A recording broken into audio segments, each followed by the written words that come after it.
Em 1 Coríntios 15, 21, está escrito assim: porque assim como a morte veio por um homem, que foi o Adão, né? O pecado entrou no mundo por meio de um homem, Adão.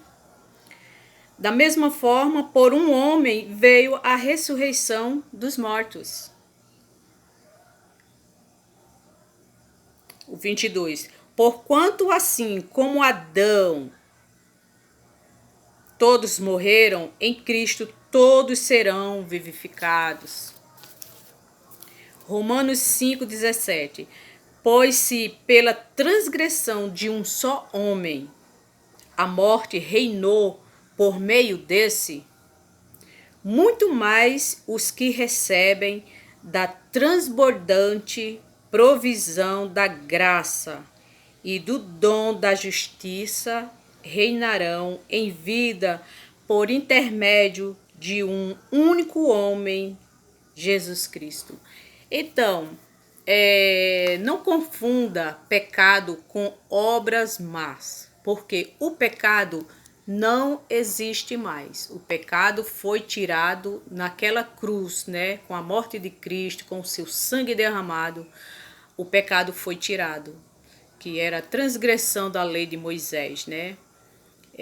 Mas as obras más, elas continuam, ela é da natureza humana, mas nós temos um entendimento para evitar, né? Evitar algumas obras más. Alguns evitam, outros não, já vão já com a carne ativada e faz o mal. E daí depois vem as consequências, né? Tudo que a gente planta, a gente colhe.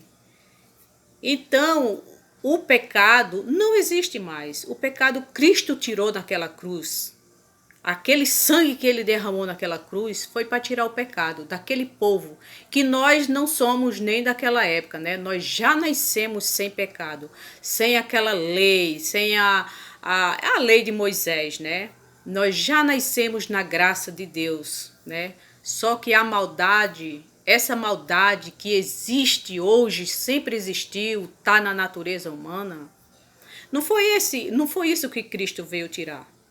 Jesus tirou o pecado, que era transgressão, era uma lei com 613 itens, né? 200 que eu não lembro direito a quantidade certa, né? 200 e tanto podia fazer e 200 e tanto não podia. Então não tinha quem conseguisse cumprir aquela lei, né? Tanto que naquela época todos pecaram. Todos pecaram. Está escrito na Bíblia assim, todos pecaram. Se fosse para nós hoje, não era pecaram, pecam, né? Se é para essa geração, estaria escrito todos pecam, mas todos pecaram, porque foi para aquela geração. Então, ninguém conseguia cumprir aquela lei e Cristo veio e cumpriu, e morreu, e sofreu, né? Aquilo que aquela geração estava sofrendo, né? Sofrendo, não conseguindo cumprir aquela lei. Jesus veio e cumpriu e tirou o pecado. Então hoje não existe mais pecado. Hoje existe a maldade do ser humano, que poderia, né, pensar um pouquinho e, e parar com tanta maldade, né? Tanta maldade. Essa guerra que acontece. Isso é uma maldade. Isso é uma maldade, né? Criança sendo morta. Isso é uma maldade. Maldade do ser humano.